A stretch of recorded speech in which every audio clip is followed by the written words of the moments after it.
Hi guys, gusto ko lang magbahagi ng isang magandang kwento na pwede mong kapulutan ng aral, pwede ring hindi. Depende kung paano mo tinitingnan yung isang storya. Di ba rin yung kwentong to? Ang kwentong to ay pinamagatang magkaklaseng magkaibigan. So ngayon, pangalan natin si Juan tsaka si Pedro. Sabi ni Juan, Pedro, sama ka sa bahay namin kasi mag-isa lang si Lolo sa bahay. Tsaka gusto rin kita ipakilala sa lolo ko, sabi ni Juan kay Pedro. Sabi naman ni Pedro, kasi walang problema pagkatapos ng klase natin, daan muna tayo sa bahay nyo. Ngayon, pagkatapos ng klase, ngayon si Pedro sumama kay Juan papuntang bahay nila, Juan. Pagdating ni Juan sa bahay, kasama si Pedro, sabi ni Juan, dalawa na lang kasi kami dito ni Lolo. Si Lolo na kasi nagpalaki sa akin. Sabi naman ni Pedro, ilang taon na ba yung lolo mo? 90 years old na daw. So matanda na, o good na, kaya palagi na nasa bahay.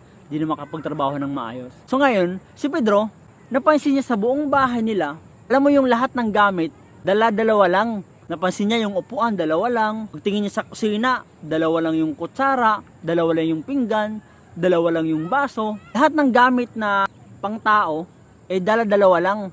Ay lulo lang talaga at sa kaklase niya kay Juan. So ngayon naman, sabi naman ni Juan, Pedro, punta muna tayo sa kusina, inom muna tayo ng tubig. So ngayon naman, si Pedro kinabahan. Mukhang kabado ako dito kasi naisip niya, kung dalawa lang yung baso, ibig sabihin yung isa ay Juan at yung isa ay Lolo. Si Lolo may hika ubo ng ubo. Si Pedro masyado siyang maarte. Sabi ni Pedro, naku, delikado ata to, baka yung ipahiram sa akin na baso kay Lolo. Medyo maarte siya. So yun nga, ang ginawa ni Juan, kinuha niya yung dalawang baso. Pedro, inom ka muna kasi alam kong pagod ka rin sa paglalakad natin papuntang bahay. Siyempre hinawakan ni Pedro yung tasa.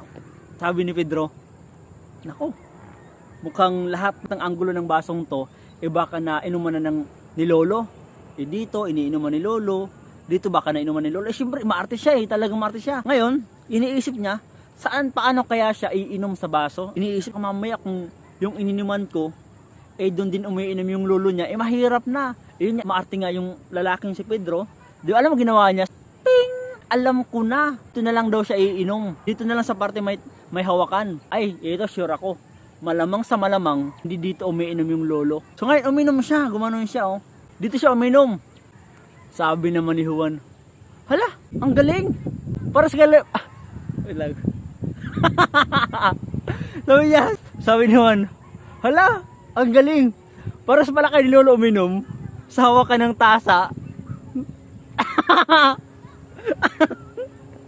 Ibig sabihin pala, nung iniinuman ni Lolo, doon din nakainom si Pedro. Nako, ito na naman tayo. Ang tanong, ano ba yung moral lesson ng kwentong yun? Simple lang. Di ko din alam. Bye-bye, brr.